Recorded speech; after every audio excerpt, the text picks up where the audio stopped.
We're focusing on NAFTA and how it impacts Colorado businesses and industry. I am very excited to have Jeff Wasden, President of the Colorado Business Roundtable, here with me today. How you doing, Tammy? Very well. Great to see you, Jeff. Oh, it's great to be back on. It feels like it's been a little while, but this is such an exciting topic, and it's something that obviously impacts Colorado business community greatly. Our ability to continue to expand our market share and grow Colorado businesses is paramount to our success and economic development and growth here in the state. And NAFTA and trade deals play an important role in it. NAFTA has been a great trilateral agreement. It's 23 years old between Canada, the United States, and Mexico, and it's under some serious scrutiny from this administration. And so our guest today had the great idea to form a Colorado Business Leaders for NAFTA, and reached out and asked if we'd contribute and participate and partner with her on that endeavor, knowing the Business Roundtable and our fortune companies. Right. I tell people all the time, you don't become a fortune company if you don't understand how important, the world population base and where that lies, and, right. and where the wealth is. 85% of the world's purchasing power that lies outside of our border, and why that matters to these companies. And so certainly from the Business Roundtable nationally, they've been all in and fully engaged in this process. They've got trade principles and a lot of data and facts, but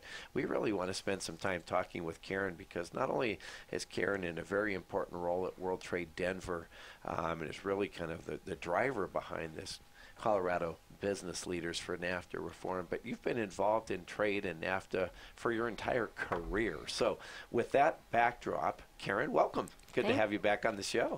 Thank you, Jeff, Tammy. It's really nice to be here. Thank you. Yes, Karen Gerwitz, CEO and President of World Trade Center Denver. So again, happy to have you on the show. Thank you. Thank you. I love being on the show.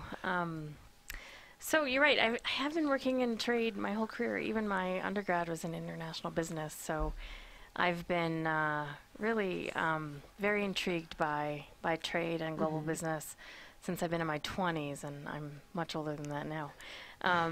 And matter of fact, I worked for Governor Romer's office, the International Trade Office, back in the 90s. It was 92 to 97, right when NAFTA was being passed. And we spent a good 2 years reaching out to companies, getting their input on that. It was a very controversial free trade agreement that was passed in the 90s.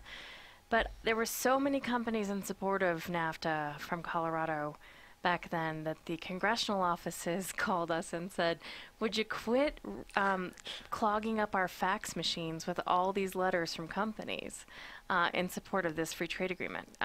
Back then it was the rolly paper kind, that went through. So Instead of filling up their entire office, yeah, but just it was drifting through. a lot of people saw the benefit of eliminating tariffs and making commerce much easier across our North American trading bloc. And honestly, the big selling point for NAFTA, as well as the purpose of it today, is to position us in the global marketplace. We're not just competing with our domestic partners here. We are competing with other trading blocs, European Union, the Asian Pacific region. We are competing with a lot of other players here, and having a strong NAFTA bloc actually is strengthening our position in the world to be the largest trading bloc. And matter of fact, NAFTA is the largest trading bloc right now. It's only 7% of the population, but 28% of the GDP. So it's significant. And if we end up taking the privilege down, or the benefits, if we end up pulling out of NAFTA, I can tell you that there will be a tidal wave of companies that come out of the woodwork to explain how they'll be harmed from that action. And so I can't stress enough how important it is for us to stay in NAFTA. I will say, since we've been in NAFTA since the 90s, the mid-90s, we start to take advantage of it, almost like a long-term marriage. You forget what the benefits are because you don't remember what it was like before. And you start taking your wife for granted. We start taking our partners, Canada and Mexico, for granted because they're just easy to do business with. Right. And so it's They've important been for us such to. valuable partners, and there is no doubt that data will prove that they are our two largest partners. Absolutely. Between Canada and Mexico. So not only are they our closest in proximity, you mentioned a few things, and Karen, I want to really kind of hone in on a couple of your very poignant thoughts there around our role on this global stage. And you talked about these trading blocks and the competition that we're involved in, and it's not necessarily the competitor down the street or in Utah, but it's twofold. It's how we position ourselves as leaders, and I think that's really the big question right now that we face at the Business Roundtable is, what is our positioning? Because if we stop to fill that leadership role and the United States pulls back, that mantle will be filled by somebody else. Absolutely. It always is. And the concerns about the players, the intentions, the actors that may take that role, America needs to continue to lead in that space, and I think that's an important role.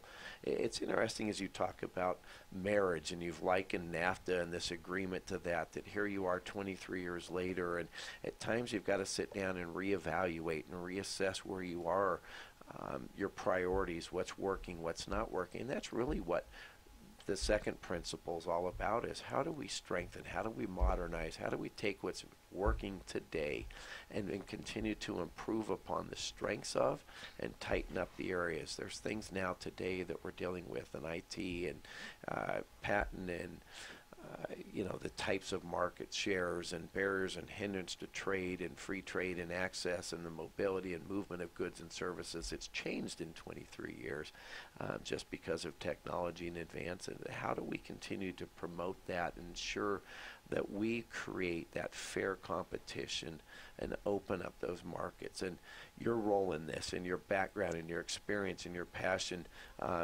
is so telling, and it's such an important driver for the coalition to have somebody that understands that it was there in the Romer administration at the onset meeting with business leaders and why this matters.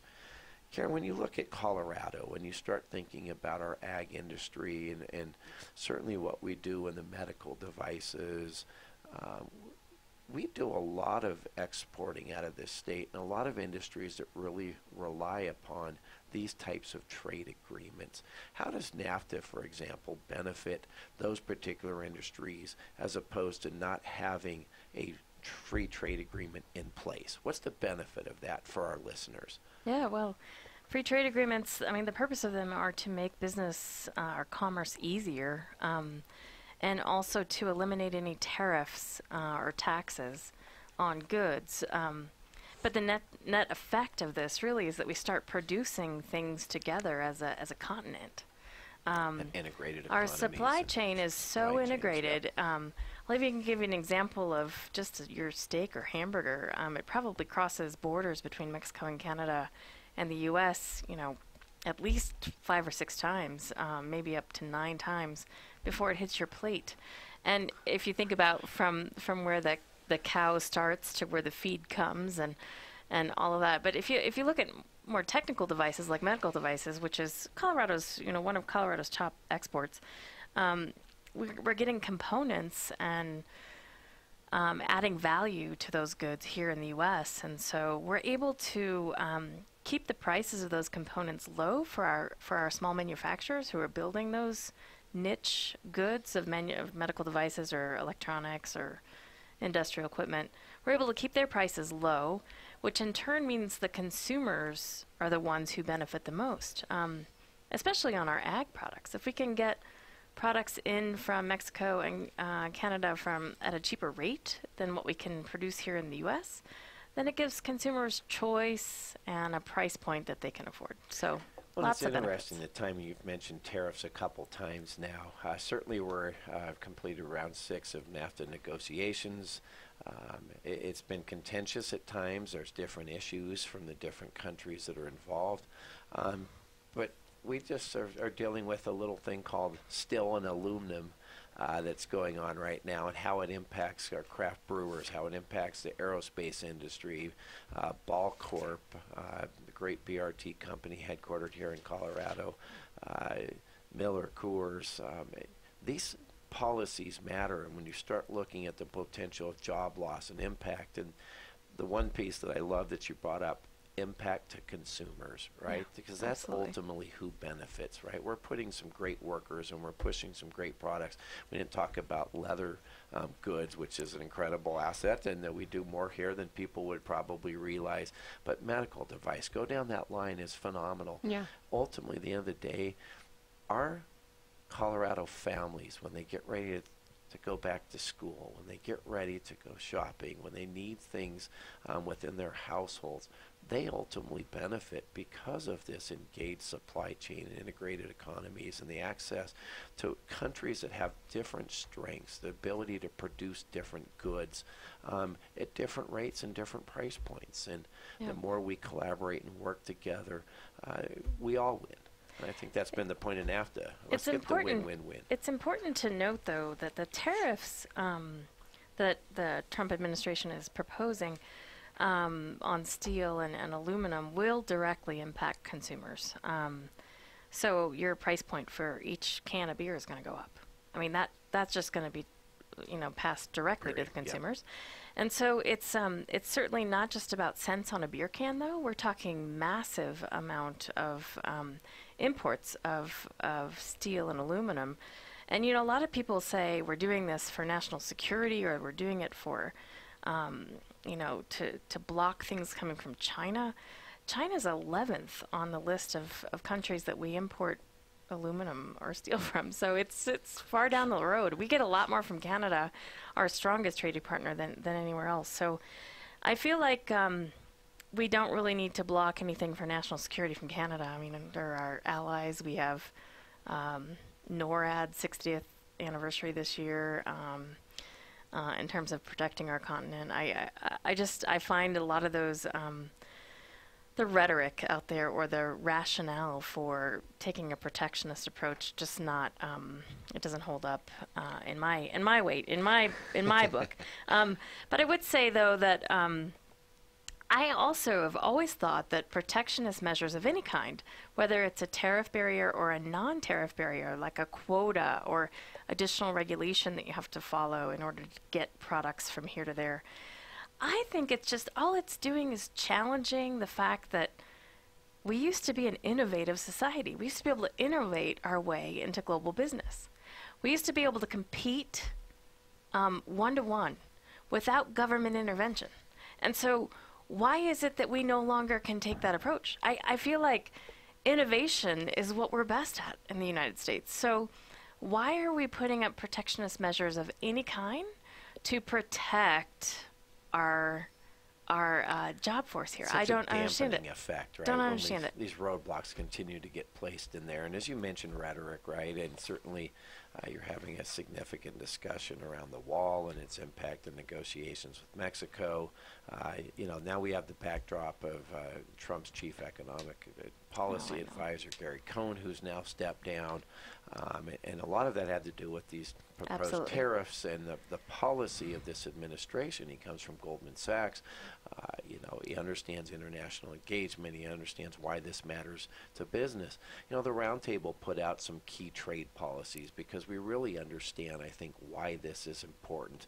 If we ever want to truly recognize, our economic initiatives that support this U.S. economic growth, this policy that create the vitality of these opportunities for great paying jobs that benefit consumers, we have to do certain things in this country. And these policies are very simple. There's 4 key policies. That trade, number one, is a pillar of our economic policy. This economic growth and jobs depend on domestic and international policy initiatives. That we will not realize our full potential unless we create trade opportunities. We strengthen these free trade agreement. We expand the trading blocks. The U.S. Export-Import Bank is a vital trade tool, and we can get into that conversation later. But the policies that are in place right now will work if we allow them to, and we look at, again, improving and strengthening. We need more trade agreements, pillar number 2. The United States needs to be winning this race. We need to be leading, not sitting back and ceding that leadership, as I mentioned and talked about earlier. High standards is the only standard, and I think that's been a significant discussion around a lot of members about why have trade agreements, and you've mentioned several things. It holds people to a higher standard, and I think that's an important point to remember. Whether it's on labor, whether it's on quality of goods, whether it's on the safety and production and continuing to ensure that consumers are protected, having these trade agreements matter, and then enforcement, right? And you need to have an enforcement tool. So enter that backdrop. We enter these negotiations for NAFTA.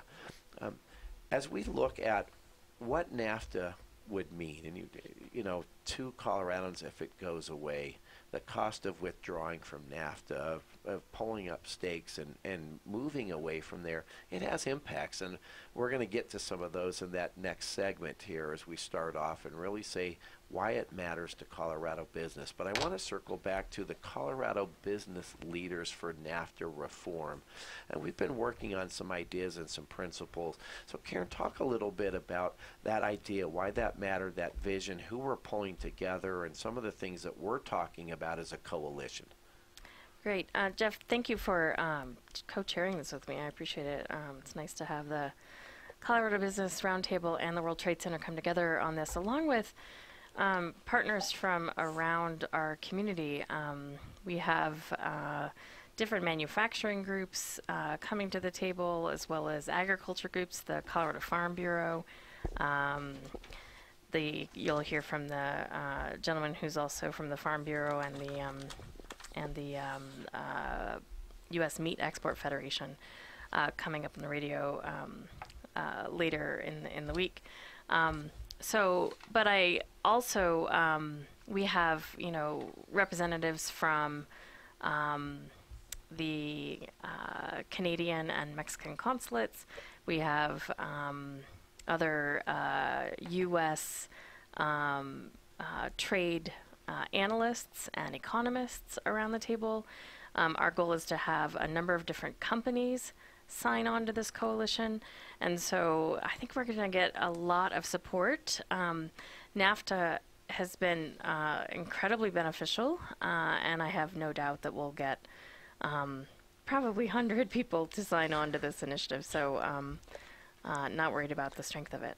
I think it's going to take off, certainly, as folks really start to understand the impact, not only globally, and we can talk about global engagement and why that matters, the $8.3 trillion of contributions to the U.S. GDP by these globally engaged companies, 76.6 million jobs, employment that directly attributed to these globally engaged companies.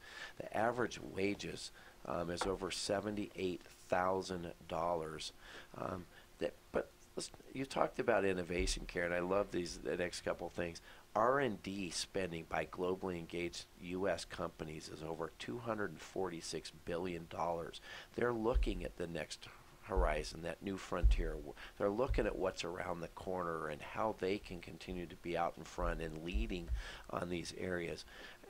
When you get to Colorado, talk a little bit about the types of jobs and what trade supports here in the state. And we don't need to get into the weeds of data and numbers, but I know you understand in your role why this matters to the average Colorado working family and company and business here. Sure. 1 in 5 jobs approximately is brought about in Colorado due to trade. The main reason why people might be against NAFTA is to say, oh, we're losing our jobs to our trading partners.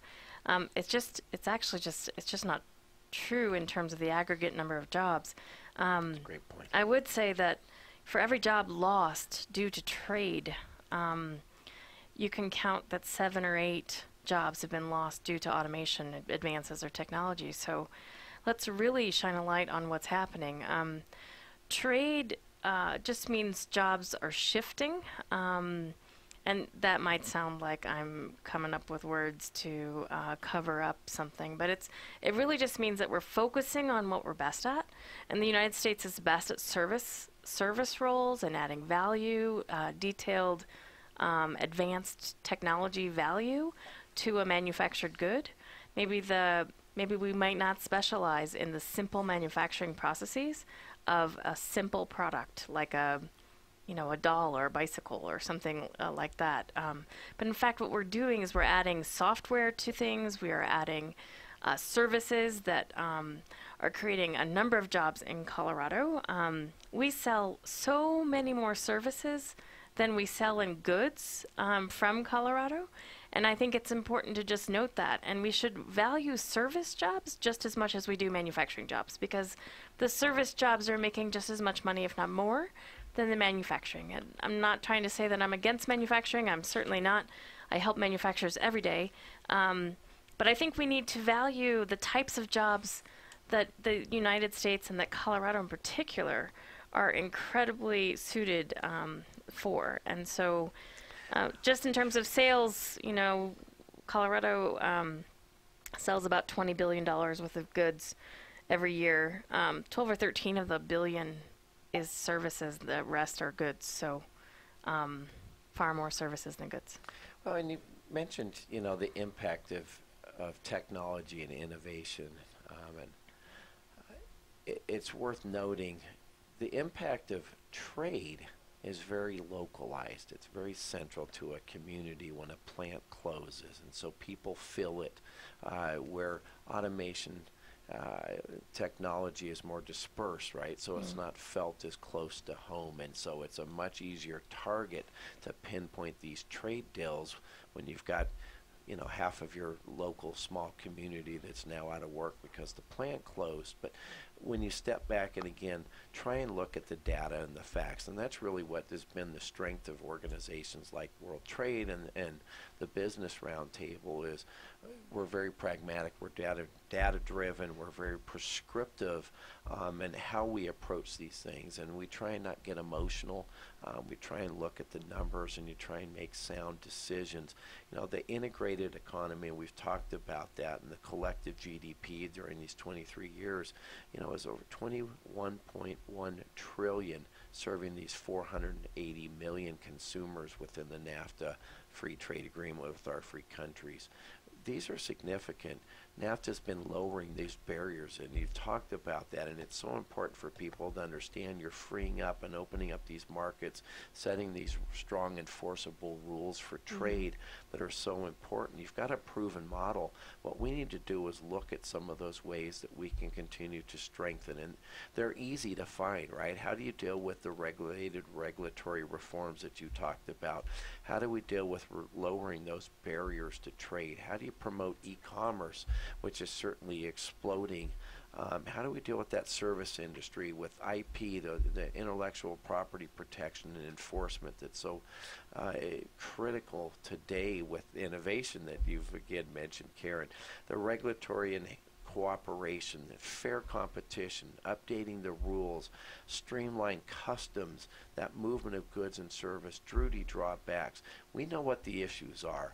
We've just got to get to the point where we're all adults in the room and negotiating fairly, because ultimately the consumers and the workers in Colorado will be the winners. Well, to be honest, Jeff, all the things that you just listed is what is in NAFTA. And that's why it's so complicated. This is not a win-lose corporate negotiation. This is not just I'm going to negotiate a win here so that you lose here. It's not a win-lose zero-sum game, which is what it's being positioned as, is that the U.S. is losing because we have a deficit, a trade deficit with our trading partners. In fact, the reason why we have a trade deficit is because we're importing more oil and gas than selling. So the oil and gas perspective actually brings our trade deficit in play. So it just exasperates those numbers, right? You go talk to that farmer that's moving and selling across our borders. You start talking to that medical device company. They're winning and they're happy with this.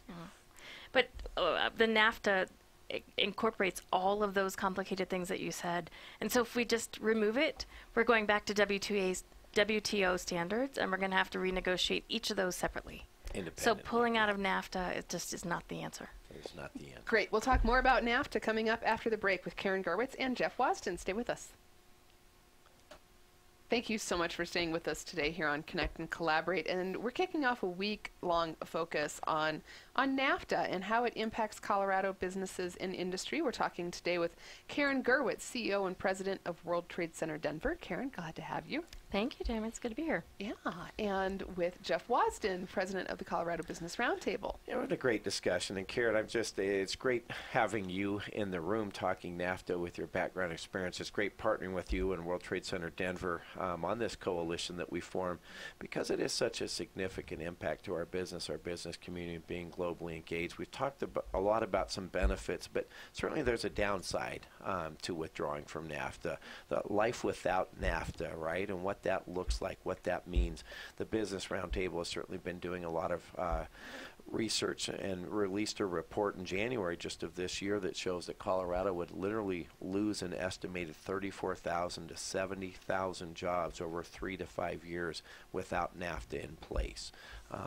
That matters to those families that are relying upon sending kids to college and getting close to those retirement ages. We have 142,000 jobs in Colorado that are supported by trade with Canada. 58,000 of those are created solely because of NAFTA.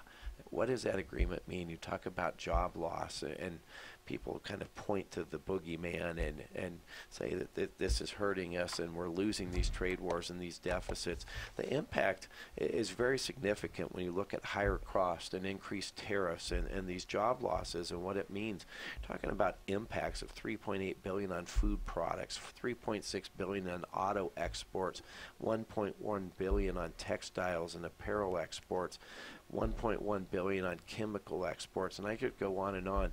The impacts are real if we withdraw, but Karen, put a Colorado face on that and talk about what it means to a different Colorado business or two and why it would matter to them that we continue to take a leading role in not only the global stage, but again with just our trading partners in this trilateral agreement with Canada and Mexico.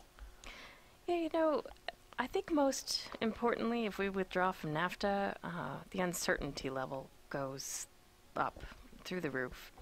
And we all know that if you're investing in any market, or if you're making even a corporate investment, or maybe you want to reach out to get a new partner, a distributor in another country, Mexico or Canada, you're most likely not going to move forward with those relationships or with those investments because uncertainty is the biggest block of doing international business, and it creates a sort of political risk that we haven't even brought up. And I've seen it firsthand where Colorado companies, like small beer manufacturers who are trying to sell their beer in Mexico, were turned down by a distributor because of pulling out of NAFTA as a threat, and I see the harm in that firsthand with the companies we support.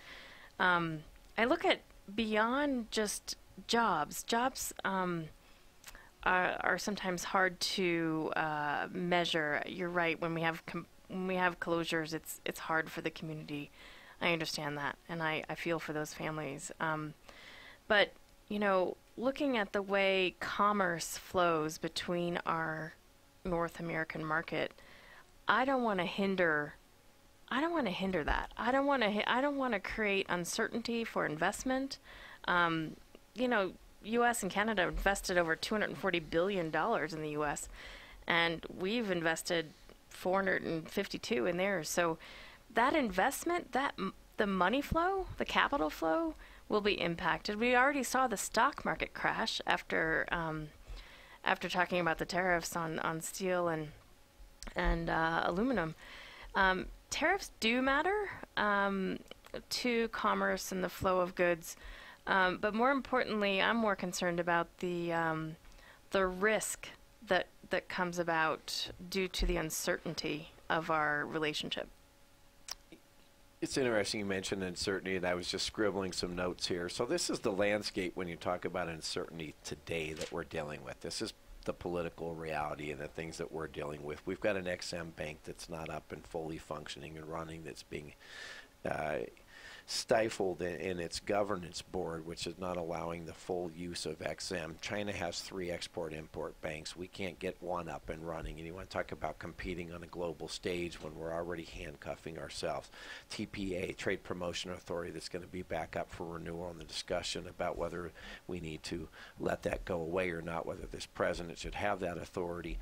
You've got TPP that was being negotiated with the countries. That was the gold standard that was allowed to go by the wayside. Talks about the eliminating or curtailing the South Korean trade agreement. Gary Cohn stepping down, the steel and aluminum tariffs, and here we are in the middle of NAFTA negotiations. I'm not sure that that's the certainty that you're talking about there. Well, we're definitely the underdog right now. I feel like we're certainly one of the last pushing countries. A rock uphill. We're certainly the last country to sign on to any free trade agreement. Most other countries, Mexico has, I think it's the second largest amount of free trade agreements. So they're entering into the global economy in a proactive, positive way. Chile is another country that has a number of free trade agreements. U.S. is not one to look at. We are lagging in that sense. When you're entering into free trade agreements, basically what you're doing is negotiating a way for your own country to benefit in the selling of commerce. So it's frustrating to see where we are in the negotiations, and I would say that the president and his team, the Department of Commerce and U.S. Trade Representative, need to hear from businesses in Colorado to let them know that this free trade agreement is important to them.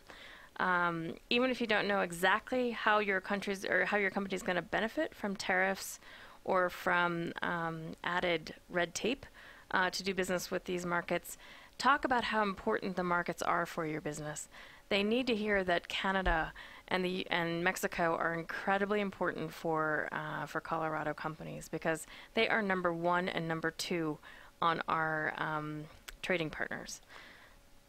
Well, we've got a great week of shows lined up throughout this week. We're going to be joined in just a bit by a manufacturer and why this matters of medical devices in that particular industry. We're going to again bring in a few more experts on tomorrow's show, followed up by some folks from the Farm Bureau talking about the importance to the ag industry. Right. On Wednesday, we've got the Consulate General from Mexico, Berenice Rendon, and our Consulate General from Canada, Stefan Lassard, coming in. And we'll follow that up with a conversation on energy with Tracy Bentley from API, Colorado Petroleum Council, and why that particular sector matters. Thursday, we're going to be talking again about another industry sector, and then from some policy folks. And we hope to bring Mayor Hancock on Thursday to talk a little bit about why a community, a city of Denver, a city and county, why it matters to them and to their businesses and their communities. So stay tuned. It's going to be an exciting week talking about NAFTA. But Karen, I want to circle back as we kind of wrap up our time today and really kind of setting the stage for the week and talking a little bit about the coalition. I think it's that thing that we always forget to do, is the ask and how people can find out more. And we're passionate about it, and you've got such a great depth of knowledge and experience in this area and field, and hopefully we really kind of set the table, so to speak, for folks to understand who we are, what we're trying to accomplish, why this matters to certain industries, and we're going to bring them on all week. But how do people that are out there going, I'd love to be a part of that coalition, either individually or whether it's their company that says, you know what, this matters to us and our company. We're doing business in Canada. We're doing business in Mexico. We want to expand that. We want to grow. We don't want to step backwards. Well, thanks, Jeff. There's several ways you can get involved. First off, since the president seems to watch Twitter more than anything else, let's start using the hashtag NAFTA works to see if we can gain some traction on that. And our coalition's handle is at CBL4, the number 4, NAFTA. That's Colorado Business Leaders for NAFTA. And And I'd love it if you would reach out to me directly. That's Karen.Gerwitz@WTCdenver.org. Traditional spelling of Gerwitz. Gerwitz, Karen. And also, Jeff, as a co-chair, reach out to the Colorado Business Roundtable too. I feel like this is much bigger than one organization. This is going to involve so many different perspectives, and I'm really glad we were able to line up different perspectives for the radio show this week, just to let you hear different angles about this and why it matters. And I love that, in that perspective of wanting to collaborate and partner and work together and bring organizations. And we love our partnership with World Trade Center Denver. We certainly have a significant number of globally engaged companies that realize and understand the direct impact of NAFTA. And we'll continue from our newsletter perspective and radio and media to push the narrative that NAFTA works, that it does matter, that we want to see this trilateral agreement strengthened and modernized, that it is important, that it is a significant economic benefit to our state and to our families. And so continue to get engaged. Reach out to Karen and myself. We look forward to chatting about NAFTA all week. Stay tuned for our conversation here as we bring in our manufacturing sector and talk about a company that's doing business right now in Mexico that's worried they're going to close up and pull their operations out of Mexico if we don't get this NAFTA agreement passed, or if we allow it to go away. And stay tuned all week. These shows will be put up on our website. We'll share the podcasts out for people that are interested in hearing those that can't tune in live. We want to make sure. And you can always find those podcasts at cobrt.com on the radio page, and see all of our archive podcasts and catch up. Karen, thanks again for your leadership. Thanks you for being here. Look forward to working with you. Thank you. I do too. Yes, thank you, Karen Gerwitz, CEO and President of World Trade Center Denver, and thank you, Jeff Wasden. Now we're going to shift gears and welcome Jeffrey Snell. Now let's talk with Jeff Shell, CEO of Trans One and President of Rocky Mountain Patent. Jeff, thanks for joining us for this. Glad to be here. Thanks. So tell me, you deal in manufacturing and from a couple of angles, as CEO and as a patent attorney. What do you see, what kind of changes or impact might this NAFTA decision have on manufacturing here in Colorado? Well, so Trans One is a medical device company focused on producing spinal implants that minimize tissue trauma during surgery. Mm-hmm. And our key product is Axiolif, and just last month we started providing Axiolif to several Mexican spine surgeons.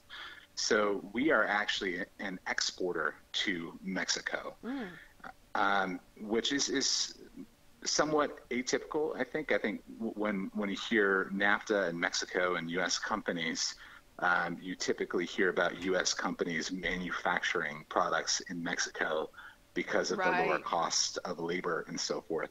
So as an exporter to Mexico, we are perhaps uniquely threatened by the imposition of tariffs that are otherwise avoided by NAFTA. So what kind of tariffs are proposed? So my understanding is that there's a broad base of tariffs that are threatened, I guess is the word to use. And, you know, the threat of these tariffs would certainly impact the medical device industry. And my understanding is that it would prohibit us from doing business in Mexico. Prohibit you altogether, or just make it more expensive and a few more hurdles? Well, so the net effect for us is that it would prohibit us altogether from doing business there. And, you know, maybe with larger manufacturers that have more of a multinational presence already, it might be something where they'd be better positioned to weather the hit. But because we're a small Colorado high-tech manufacturer with limited sales in Mexico, we're just beginning our sales in Mexico. It would prohibit us from really just developing more of a beachhead in that market. Oh, I see. And I think that would make a big difference in Colorado companies as a whole. There's a lot of what we call small businesses, refer to as small businesses based on their size, that would probably feel the same impact. Yeah, I'd agree with that. I think with as Mexico's economy has grown, thanks to NAFTA, they have more money to spend on a variety of products, including products from other Colorado manufacturers, and I think we're starting to see some unique market opportunities in the Mexican market. And I think we're certainly not the only company that would be hit by these tariffs. What has made it easier or advantageous with NAFTA, the NAFTA agreement in place now, that makes these kind of easy partnerships between Mexico and Colorado and Canada, it makes them a little easier to deal with? Can you point to some specifics that you'd like to maintain? Well, I think before getting into the specifics, I think just the general sense that we more or less operate within one market. We have travel connections. We have regular trade between the countries, between and among the countries. So for us to go to Mexico, it's much less cumbersome, for instance, than for us to do business in Europe, which we do. But in Europe, for instance, it's far more efficient for us to simply license our intellectual property to a European manufacturer rather than manufacture it ourselves and export the products into the European market. So in Mexico, in contrast, it's because we operate within the NAFTA system, it makes more sense for us simply to export our products into the Mexican market. Okay. And then what does it involve if you license your intellectual property with a European manufacturer? Do you lose out by doing that? Well, I certainly think so, because we lose control over the quality of our products. As a surgical device manufacturer, maintaining the safety and efficacy of our procedure and consistency in the way that our products are used is paramount for patient safety. Absolutely. And we are trusting an Italian manufacturer, in our European case, to produce products to the specifications that we've designed and we've tested, and in line with the European rules to maintain those safety standards. And because they're using the same trade name, if there were a bad outcome in the European market, if a patient were harmed due to the misuse of our surgical instrumentation or implants, then it would certainly harm the perception of the product in the U.S. market as well. Right. So what, as we'll go back a little bit, what about the methods you have now doing exporting this product to Mexico? We enjoy some advantages right now, don't we? Yeah, we certainly do under NAFTA. We don't have the risk of a prohibitive tax that would, I think in the current context, be retaliatory, or I guess we didn't have that before this talk came up. Sure. Our margins in Mexico are typically not quite as good as the margins in the U.S. It's because of the increased cost of shipping, maintaining a bit more of a staffing in the Mexican operating rooms to oversee the surgeons who maybe have different type of training. There's the translators that are involved. So because our margins are less, we have less room to sort of absorb or deal with any sort of retaliatory tariff. So, the imposition of a tax outside of the current NAFTA regime would, in effect, exclude us from the Mexican market. Okay. And are you exporting currently to Canada within the NAFTA agreement? We're not exporting to Canada, and that's due to the socialized healthcare system in Canada, which in effect decreases the quality of healthcare available in Canada. So it's interesting that the higher tech, more advanced surgical techniques and products Mexico is farther ahead than right? Canada, at least in terms of the highest end surgical procedures, such as minimally invasive spine surgery, simply because the spinal companies that manufacture those higher end procedures just can't afford to do business in Canada because of the lower reimbursements there. Oh, I see. Now, I understand you're also president of the Rocky Mountain Patent. Does that give you a perspective on other manufacturers and how NAFTA changes would impact them? Yeah, it's interesting. So we have several clients at Rocky Mountain Patent that are manufacturing in Colorado and are exporting in a variety of industries outside of medical devices. And I'm hearing the same things. I'm hearing the fear that the retaliatory taxation is going to prevent them from exporting their own products into Mexico, and we probably have more of our clients have more of a Canadian focus than my medical device company Trans One does. Now, if you could either chat with the president or approach him, how would you advise him to go about this? Well, first of all, I would thank him for reducing the tremendous regulatory burden that we've faced for the last several years. But I'd remind him that the consequences of raising taxes would have an aggregate effect. It's not just us raising taxes on Mexico or Canada. It is them raising taxes on us. And then we, in essence, could face a race to the bottom where countries, form different pacts to sort of retaliate together against the U.S. And I'm particularly concerned about the influence that China would increase and gain if we actually implemented a broad-based system of tariffs. And that's particularly so given China's efforts to dominate the Trans-Pacific Partnership and also replace the dollar as the standard currency for trade with the renminbi.